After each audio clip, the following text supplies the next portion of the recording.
আসসালামু আলাইকুম। শিক্ষা সফরে যাওয়ার জন্য 2400 টাকায় বাস ভাড়া করা হলো এবং প্রত্যেক ছাত্রছাত্রী সমান ভাড়া বহন করবে ঠিক হলো। অতিরিক্ত 10 জন ছাত্রছাত্রী যাওয়ায় প্রতিজনের ভাড়া 8 টাকা কমে গেল। বাসে কতজন ছাত্রছাত্রী গিয়েছিল? সমাধান: দৌড়ে প্রথমে শিক্ষার্থী ছিল 1 জন, সুতরাং জনপ্রতি ভাড়া 2400/1 টাকা। 10 জন শিক্ষার্থী বেশি যাওয়ায় মোট শিক্ষার্থী x+10 জন, সুতরাং জনপ্রতি ভাড়া 2400/x+10 টাকা।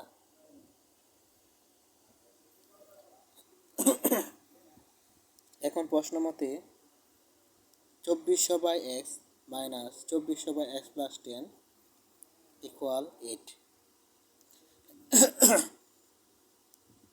ভাড়া সবসময় বেশি ভাড়া থেকে কম ভাড়া বিয়োগ হয়।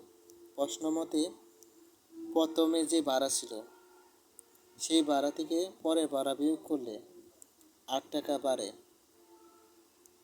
অর্থাৎ প্রথমে যে শিক্ষার্থী ছিল তারপরে আরও 10 জন শিক্ষার্থী হওয়ায় ভাড়া কমে গেছে জনপ্রতি 8 টাকা।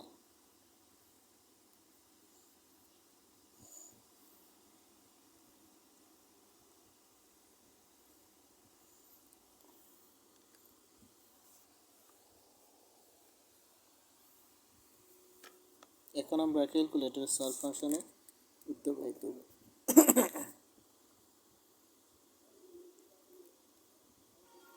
ক্যালকুলেটরে মোড, কমপ্লেক্স মোড 1,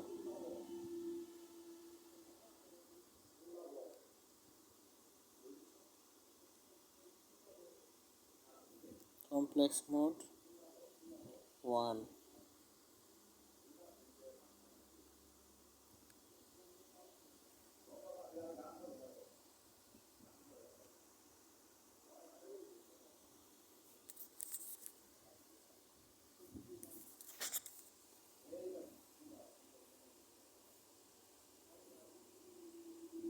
চব্বিশশো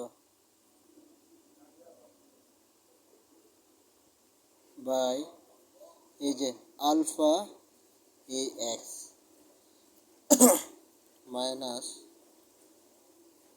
2400 বাই এই যে আলফা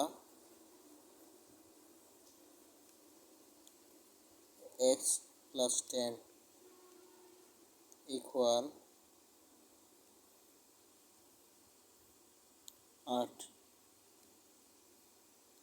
শিফট সলভ শিফট সমান সমান 50, সুতরাং x এর মান পাইলাম 50। অর্থাৎ প্রথমে শিক্ষার্থী ছিল 50 জন, পরবর্তীতে 10 জন শিক্ষার্থী বেশি হয় মোট শিক্ষার্থী ইকুয়াল x+10 = 60 জন।